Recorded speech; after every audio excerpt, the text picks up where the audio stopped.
Hi friends, எல்லோரும் எப்படி இருக்கீங்க? நம்ம வீட்டில் இந்த காயை வச்சு ஜாம் செய்யலாம் வாங்க.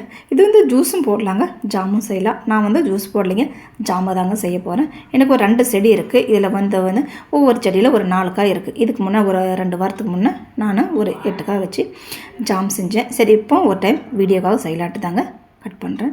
ஒரு 2 செடியிலேருந்து ஒரு 8, 9 காய் நமக்கு கிடச்சிருக்கு. எல்லாமே நான் கட் பண்ணி எடுத்துக்கேன், இல்லை கையிலையும் உடச்சி எடுத்துக்கலாம். இது மேலே தோலே நமக்கு ரெட்டாக தாங்க இருக்கும். நம்ம பருத்தி காய் எப்படி இருக்கோ அதே மாதிரி தாங்க இருக்கும். உள்ளே இருக்கிற காயை நம்ம எடுத்துகிட்டு மேலே இருக்கிற தோலை தாங்க எடுத்துக்க போகிறோம். இது உள்ளே இருக்குது விதை தாங்க, வேறு ஒன்றும் இல்லை. அதை அப்படியே மாற்றி வச்சுட்டு இதை எடுத்து ஒரு 4-5 டைம் நான் நல்லா வாஷ் பண்ணி எடுத்துக்கலாங்க.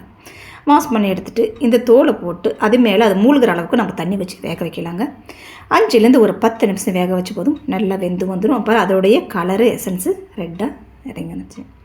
அது நல்லா வெந்து வந்தோடனே அடுப்பு ஆஃப் பண்ணிவிட்டு அது சூடு ஆறட்டுங்க.